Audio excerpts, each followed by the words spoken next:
Como é que se começa um movimento capaz de mudar o mundo? Bem, a nossa intuição logo diz pra gente recrutar a elite, né? Os mais inteligentes, os mais influentes. Mas a análise, baseada no livro 12 Homens Comuns, de John MacArthur, mostra uma estratégia nossa radicalmente diferente. Ok, vamos mergulhar nisso. A pergunta central é essa aqui. Como uma missão desse tamanho, monumental, foi parar nas mãos de um grupo de pessoas que pareciam tão despreparadas? Olhando assim, de primeira, parece uma aposta arriscadíssima, não é mesmo? E aqui o contraste fica gritante. A sabedoria convencional de liderança, o que a gente vê por aí, busca o quê? Grandes multidões, a elite, para construir organizações gigantes. Já a estratégia analisada aqui foi o completo oposto. Foco total, profundo, em poucos indivíduos comuns. Foi uma rejeição total dos métodos populares. Então, quem eram exatamente as pessoas que formavam essa equipe tão improvável? Vamos dar uma olhada no perfil do grupo que estaria no centro de tudo isso. Olha, o currículo deles, sinceramente, não impressionaria ninguém hoje em dia. A maioria era pescador, trabalhador braçal. E para deixar tudo mais interessante, na mistura tinha um coletor de impostos que era visto como traidor, sabe? Alguém que colaborava com o opressor romano.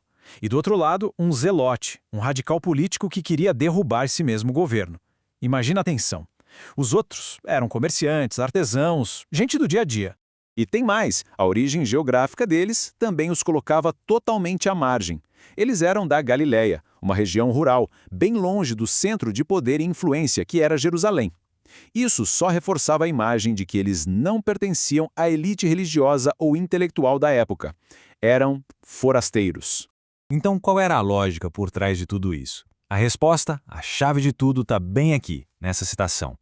A seleção não foi um acidente, foi um ato deliberado. O ponto central é que a aparente fraqueza e a falta de status deles eram, na verdade, uma peça fundamental do plano. Certo. Então temos a equipe. Mas e agora? Como essas pessoas comuns foram preparadas para uma tarefa tão extraordinária? O treinamento foi um verdadeiro curso intensivo. E olha, estava longe de ser perfeito. Pensem um pouco nisso. 18 meses. Aproximadamente. É menos tempo do que muitos cursos técnicos exigem hoje.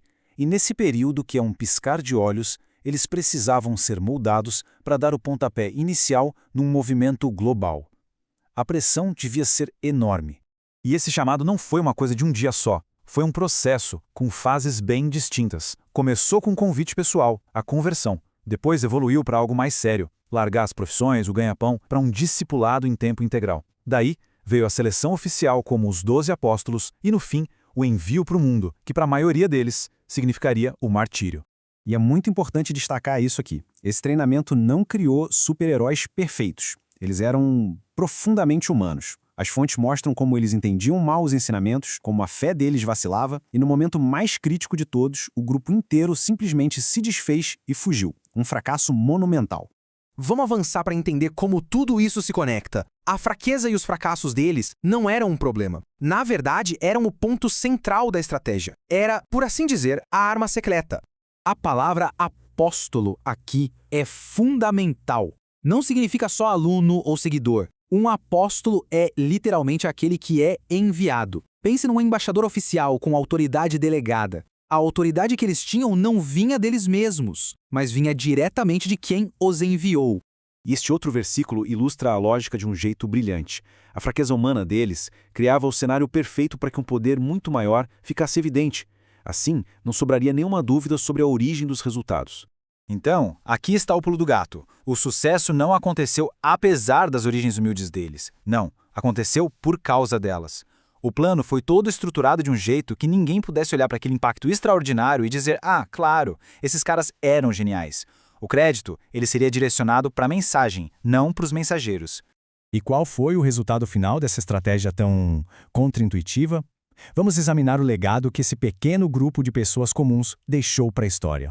Olha, o impacto é histórico, é inegável. Foram eles os fundadores da Igreja Primitiva, foram eles que escreveram os textos que hoje formam o Novo Testamento, eles lançaram as bases de um movimento que se espalhou pelo mundo inteiro, transformando culturas e civilizações.